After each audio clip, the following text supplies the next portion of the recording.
मूकं करोति वाचालं पंगुं लंघयते गिरिं यद्कृपातमहं वंदे परमानंद माधवम। नमस्कार, स्वागत है आपका आचार्य वाणी में। मैं आचार्य डॉक्टर विक्रमादित्य आपके साथ हूँ और आज का विषय हमारा है तुला राशि वालों के लिए ग्रह नक्षत्रों का योग किस प्रकार का बन रहा है अगस्त के अंतिम भाग में। देखिए, तुला राशि वालों के स्वामी हैं शुक्र महाराज और अगस्त के अंतिम भाग में शुक्र महाराज राशि परिवर्तन कर 12वें भाव में जाने वाले हैं और वो होने वाले हैं कमजोर। जी हाँ, शुक्र 12वें में जाके वैसे तो राजयोग बनाते हैं, गोचर के दृष्टिकोण से भी अच्छे रहते हैं, लेकिन तुला राशि वालों की विडंबना यह है कि उस राशि के स्वामी होकर शुक्र महाराज जो हैं वो 12वें भाव में जाएंगे तो नीच के हो जाएंगे। अब नीच के हुए शुक्र कहीं ना कहीं भोग विलास में, कहीं ना कहीं जीवन के आनंद में कमी लाने के योग बना देते हैं। ध्यान रखें, क्योंकि इन दिनों ग्रहों का परिवर्तन जो कई प्रकार से हो रहा है। बुध महाराज तो बहुत ही उठापटक के योग बना रहे हैं, कभी वक्री होंगे, कभी मार्गी होंगे, कभी उदय होंगे, कभी अस्त होंगे। जी हाँ, अगस्त के अंतिम भाग में ही 1-2 दिनों के फेरे में ये इतने सारे योग बुध के बनते दिखाई दे रहे हैं, तो ये स्थिति बड़ी विचित्र है। ध्यान रखें तुला राशि वालों, विशेष तौर पर आपकी राशि वैसे ही तराजू लेके खड़ी रहती है, तो ऐसे में जो स्पेकुलेशन वाले बिजनेस में, बाजार में कार्य करते हैं, उनमें बड़ा उठापटक भाव बहुत ज़्यादा परेशान कर सकता है। देखिए, इस वक्त जो नई नई खबरें आ रही हैं वो दिखाई दे रही हैं, कहीं ना कहीं कोई बड़ा झटका ना दे दे, तो इस वक्त ध्यान रखते हुए कार्य करने की ज़रूरत है। इस वक्त बृहस्पति महाराज आपकी राशि के अनुसार से जहाँ चल रहे हैं, शनि वक्री वैसे ही चल रहे हैं, तो इन सब चीज़ों को समझते हुए कार्य करना है। मंगल भी परिवर्तन की तरफ जा रहे हैं, तो कई ग्रहों का परिवर्तन का योग बन रहा है। ऐसे में तो आपको समझना चाहिए कि आपकी राशि में कहाँ कहाँ कौन कौन से फैक्टर्स कैसे कैसे रहेंगे। यदि हम बात करें 21 अगस्त की, तो बुधवार का अवसर रहेगा, द्वितीया तिथि रहेगी और मीन राशि में चंद्रमा प्रवेश करने के योग बनाएंगे करीब करीब शाम को 7:15 बजे के आसपास।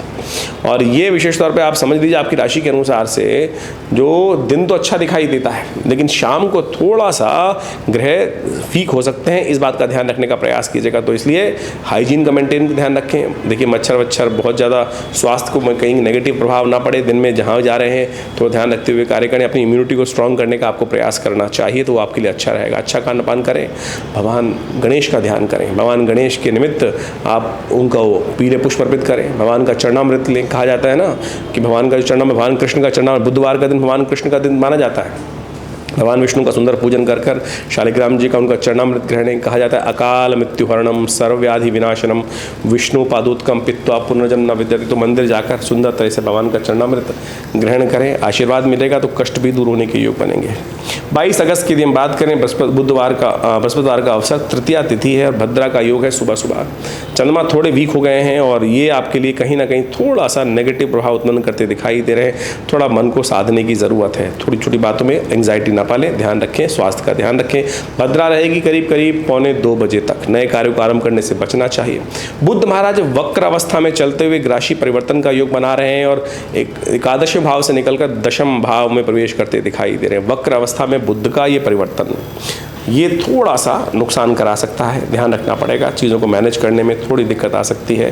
साथ साथ कोई यदि स्पेकुलेशन वाले काम में धंधा कर रहे हैं, कोई बाजार में, तो ऐसा हो सकता है कि कोई एकदम उठापटक का योग बने, तो उसके लिए बुद्ध का उपाय बहुत ज़रूरी है करना। बुद्ध का उपाय सबसे श्रेष्ठ है, बुद्ध के मंत्र का जप करना, और हो सके तो भगवान शंकर के मंदिर में जाकर बिल्वपत्र भगवान को अर्पित करने का प्रयास कीजिए, अच्छा रहेगा। 23 अगस्त की यदि हम बात करें तो उस दिन शुक्रवार का अवसर, चतुर्थी तिथि है और सर्वार्थ सिद्ध योग सुंदर बना हुआ है। नए कार्यों को आरंभ करने के लिए दिन अच्छा दिखाई देता है, लेकिन थोड़ा सा मनोमस्तिष्क को थोड़ा पॉजिटिव रखने में प्रयास करना पड़ेगा। श्रुति को ऊर्ध्वगामी बनाने के लिए थोड़ी मेहनत ज़्यादा करनी पड़ेगी। शनि महाराज बुद्धि में बैठे हुए वक्र अवस्था में है इस वक्त, तो ध्यान रखें, गौ पूजन करें, उनका गौ पूजन करके आशीर्वाद लें। ये आपके समस्त, कहा जाता है गौ के अंदर समस्त देवताओं का वास होता है और ये उपाय बड़ा श्रेष्ठ रहता है ग्रहजन प्रभाव को ठीक करने के लिए। 24 अगस्त शनिवार का अवसर, पंचमी तिथि और षष्ठी क्षय। ये योग अच्छा नहीं है।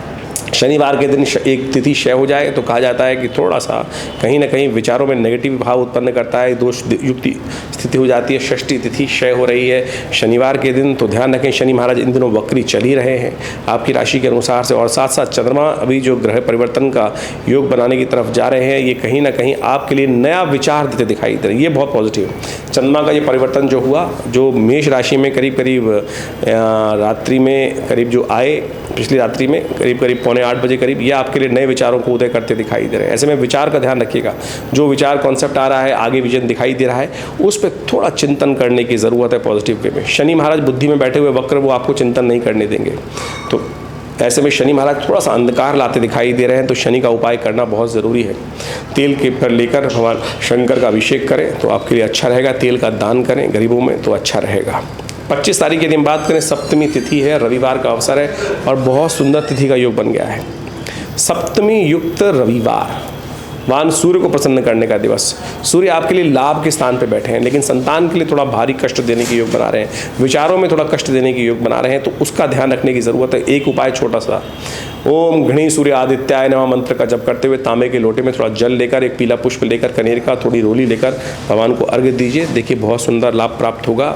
इस दिन ग्रहों का नक्षत्र परिवर्तन का योग बन रहा है। कन्या राशि में शुक्र प्रवेश कर रहे हैं। सूर्य से आगे निकलकर शुक्र जो है वो 12वें भाव में जा रहे हैं। 12वें में जाना तो शुभ है, लेकिन थोड़ा सा इस बात का ध्यान रखें, कन्या राशि क्षीण हो जाते हैं शुक्र, कमज़ोर हो जाते हैं शुक्र कन्या राशि में जाकर, तो ध्यान रखते हुए कार्य करने की ज़रूरत है।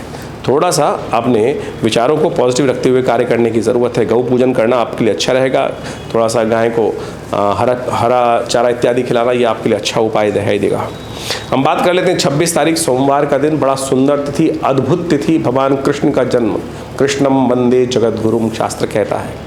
भगवान कृष्ण का स्तवन करने का सुंदर अवसर, और ये ऐसा शुभ मुहूर्त है, ग्रह नक्षत्र कैसे अशुभ चल रहे हों, यदि इस दिन भगवान का व्रत किया जाए और शाम को जब भगवान का जन्म का समय होता है, रात्रि में मध्य रात्रि के अंदर वृषभ लग्न जब आ जाती है, तो उस समय में भगवान का अभिषेक करें। दूध से, दही से, घी से, शक्कर से, पंचामृत से भगवान का विशुद्ध तौर पर अभिषेक करें, पुरुषसूक्त का पाठ करते हुए।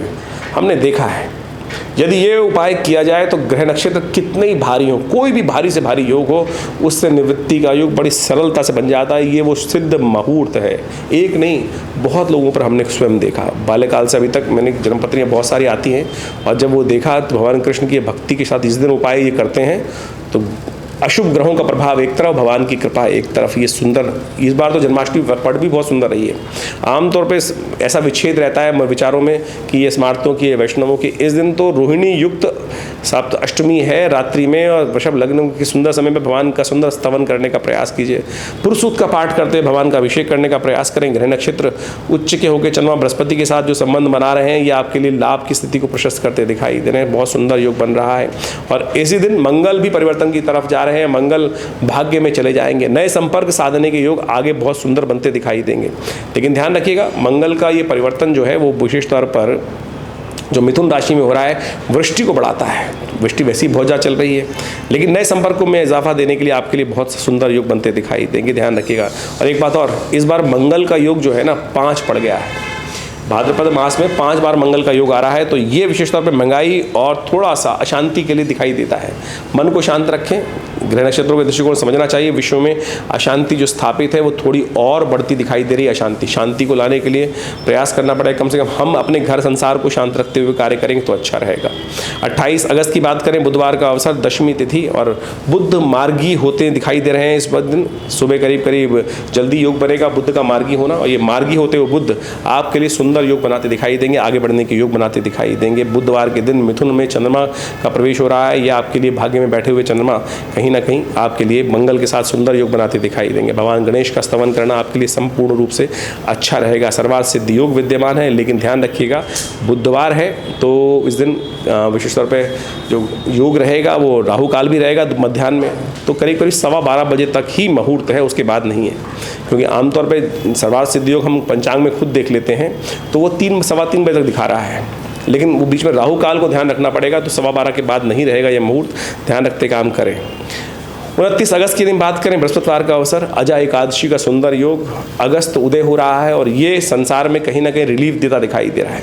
कहा जाता है उदित अगस्त पंथ जल शोषा, वृष्टि का योग बन रहा है, लेकिन कहीं ना कहीं वृष्टि में कई क्षेत्रों में थोड़ी सी रिलीफ मिलने का योग बनता दिखाई दे रहा है।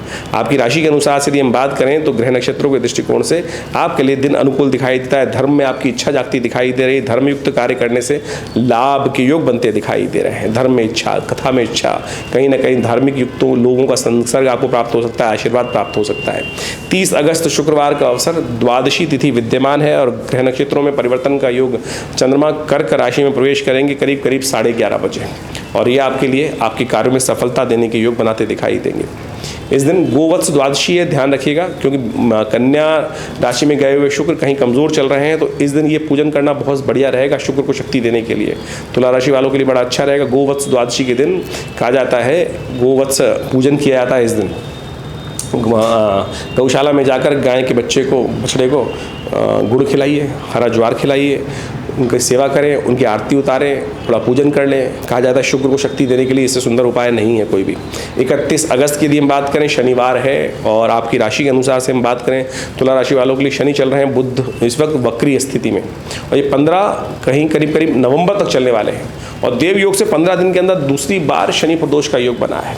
हमने पिछली बार आपको बताया था कि शनि प्रदोष के दिन शनि को ठीक करने के लिए, शनि के अनुपाय करने के लिए बड़ा सुंदर मार्ग होता है। भगवान शंकर की शरण में जाएं, उनका तेल से या तिल से अभिषेक करने का प्रयास करें, रुद्र अष्टध्यायी के द्वारा करें या करवाएं, और इसको करने से शनि आपके अनुकूल रहेंगे, शनि के दोष दूर रहेंगे। ये सीधा साधा उपाय है, अवश्य करने का प्रयास करें, ईश्वर की कृपा से लाभ होगा। देखिए, ज्योतिष विज्ञान ग्रह नक्षत्रों को गणनाओं को करने के उपरांत चीज़ों को सैद्धांतिक तौर पर समझने का प्रयास करता है। उसका प्रभाव व्यक्ति के जीवन में किस प्रकार का होने वाला है। सहस्त्रों वर्षों से ज्योतिष के जो सिद्धांत हैं वो वास्तविक तौर पर बड़े अद्भुत रूप से सत्य साबित होते हैं। देखिए, ज्योतिष एक बहुत वृहद विज्ञान है।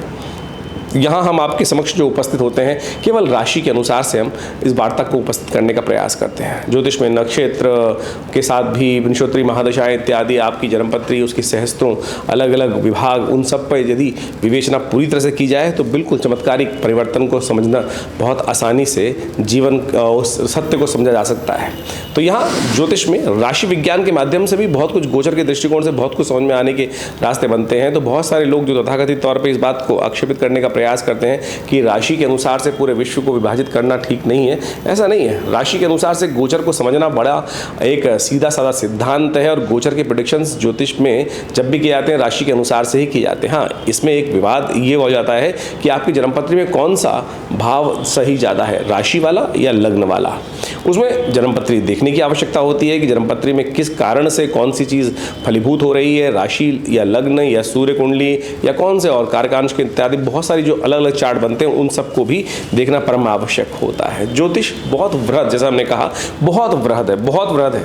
इसको इतनी छोटे से लेवल पर समझना या इन्वर्टेड कॉमास में बंद कर देना ये ठीक नहीं है, लेकिन इसको वृहद रूप से वर्णन किया जा सकता है बहुत बढ़िया तरीके से। नक्षत्रों के दृष्टिकोण से, नक्षत्र किस, कौन सा ग्रह किस नक्षत्र के कौन से चरण में है, उन सब के द्वारा भी ज्योतिष को बहुत अच्छे से समझा जा सकता है। ये जो हमने आपके समक्ष राशि का पूरा व्याख्यान उपस्थित किया है, ये बिल्कुल गोचर के सिद्धांत पर सत्य है, और इसको समझते हुए यदि हम अपने जीवन को सही दिशा में देने का प्रयास करेंगे तो उससे बहुत बड़ी अद्भुत रूप से सहायता प्राप्त होने के योग बन जाते हैं।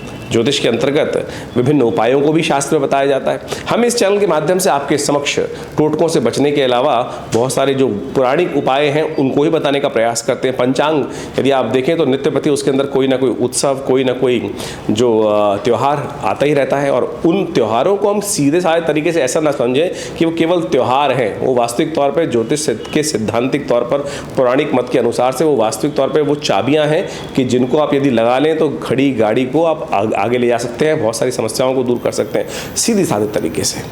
आज हम बहुत सारे चैनल्स पे बहुत सारे व्यक्तियों को सुनते हैं, जगह जगह पर अनेक प्रकार के ऐसे उल्टे सीधे उपाय लोगों को बताने का प्रयास करते हैं कि मतलब बड़ा विचित्र लगता है कि क्या इसमें पौराणिक मत है या ज्योतिष का मत है या नहीं भी है। तो कोशिश ये करें आप सब लोग उस ज्योतिष के विज्ञान को सही से समझें, और विवेकानंद योगाश्रम इसमें करीब करीब पिछले 60-70 सालों से कार्य कर रहा है, और दिल्ली में एक बड़ा संस्थान हमने जो अपने पिता श्री आचार्य श्री केशव देव जी के सानिध्य में बनाया गया, उसमें आज भी हम उसी प्रकार से नित्य प्रति शोध कर विभिन्न शास्त्रों के मत को उपस्थित करने का प्रयास करते हैं। समय समय पर बहुत सारे ग्रंथों की रचना भी करते हैं। आज तक हमारे विवेकानंद योगाश्रम के माध्यम से करीब करीब 100 के आसपास पुस्तकें लिखी जा चुकी हैं, और उन सब में चाहे वो मुद्रा विज्ञान के संबंध में हो, चाहे वो यज्ञ विज्ञान के संबंध में हो, चाहे वो ज्योतिष के संबंध में हो, चाहे वो न्यूमरोलॉजी के संबंध में हो, या वो ध्यान योग के ऊपर हो, या चिकित्सा पद्धति के ऊपर हो, योग, प्राकृतिक चिकित्सा इत्यादि, आयुर्वेद इत्यादि पर, तो इन सब चीज़ों को ज्योतिष के माध्यम से जोड़ते हुए हमने व्याख्या देने का प्रयास किया है। अनादिकाल में ज्योतिष जो वैद्य चिकित्सा शास्त्र जो आयुर्वेद इत्यादि हैं वो भी ज्योतिष से ही इंटर रिलेटेड है।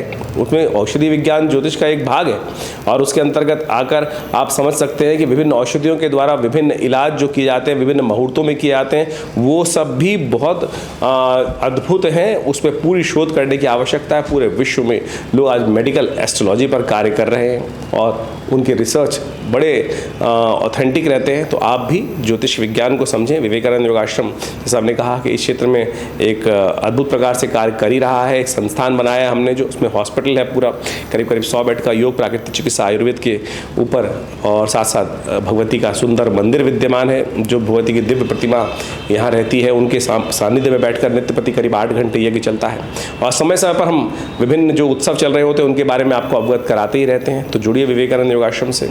हमारे इस संस्थान के द्वारा विभिन्न योग के संबंध में, आयुर्वेद के संबंध में, यज्ञ विज्ञान के संबंध में और चिकित्सा शास्त्र विज्ञान के संबंध में बहुत अद्भुत खोज की गई है। मुद्रा विज्ञान उसमें से ही एक है कि मुद्राओं के द्वारा कैसे विभिन्न रोग ठीक कर सकते हैं, कैसे बहुत सारी समस्याओं को ठीक कर सकते हैं। हृदय रोग इतना भयावह पूरे विश्व में आज पहुंच चुका है। घर घर में लोग छोटी छोटी उम्र में हृदय रोग से ग्रसित हो रहे हैं। तो उसके लिए संबंध में ये मृत संजीवनी मुद्रा 3 सेकंड के अंदर फर्स्ट एड दे देती है। चलते फिरते उठते बैठते कभी भी इन मुद्राओं को आप कर सकते हैं। आज की तारीख में स्ट्रेस एक ऐसा लेवल है कि हर दूसरे घर में कोई ना कोई स्ट्रेस से ग्रसित रहता है। हर एज में, छोटे बच्चे से लेकर वृद्ध तक, स्त्री से लेकर पुरुष तक, सब लोग कहीं ना कहीं अननेसेसरी स्ट्रेस में चल रहे हैं। तो आपको पता होना चाहिए कि ज्ञान मुद्रा है, पहली उंगली अंगूठे के साथ लगाकर देखिए, ये अद्भुत कार्य करती है। भगवान कृष्ण ने गीता का उपदेश भी इसी मुद्रा में दिया। प्रपन्न पारिजाताय तोत्र वेत्रे पाणय ज्ञान मुद्राय कृष्णाय गीतामृतवे नमः। तो ये मुद्रा जो है बहुत शांत तरीके से, और आपके बहुत सारे ग्रहों के उपाय भी इन हाथों की विभिन्न मुद्राओं के द्वारा हो सकते हैं। शनि यदि अशुभ प्रभाव कर रहे हों और शनि का शुभ प्रभाव ना हो रहा हो तो ये मुद्रा, ये सबसे बड़ी उंगली को अंगूठे के बेस पे लगाकर ये शून्य मुद्रा का अभ्यास कर लिया जाए तो शनि का नेगेटिव प्रभाव कम हो जाता है। यदि आपकी कुंडली में बृहस्पति आपको पूर्ण फल नहीं दे रहा है और आपको ज्योतिषी महाराज कह रहे हैं कि भाई आप, या कोई ज्योतिष विज्ञान के जानने वाले लोग कहते हैं कि आप पुखराज पहन लीजिए, आप केवल ज्ञान मुद्रा का अभ्यास कर लीजिए। पहली उंगली अंगूठे के साथ इस मुद्रा को अभ्यास करने का प्रयास कीजिए। देखिएगा बृहस्पति का शुभ प्रभाव आपको धीरे धीरे धीरे पॉजिटिव वे में मिलना शुरू हो जाएगा। किसी और बाह्य चीज़ की आवश्यकता ही नहीं है। तो इसी प्रकार से विभिन्न ग्रहों के उपाय करने के लिए विभिन्न जो भारतीय संस्कृति में चीज़ें बताई गई हैं वो हम समय समय पर अपने इस कार्यक्रम के माध्यम से आपके समक्ष उपस्थित करते रहते हैं। तो आप भी हमारे इस आश्रम पे विभिन्न जो कार्यक्रम रहते हैं उसमें जुड़ सकते हैं। उनके बारे में समय पर सूचना हम आपको देते हैं। तो यदि किसी को पर्सनल कंसल्टेशंस लेनी है या पर्सनल आश्रम में आना है तो हर रविवार को एक बड़ा कार्यक्रम रहता है सुबह 8 बजे से लेकर 10 बजे तक। तो उसमें यज्ञ, भगवती का स्तवन, विभिन्न रामायण इत्यादि का पाठ और स्वाध्याय और ध्यान योग का भी अभ्यास हमारे आश्रम में कराया जाता है। आप यहाँ जुड़ सकते हैं। फ़ोन नंबर्स आपके सामने स्क्रीन पर चल रहे हैं।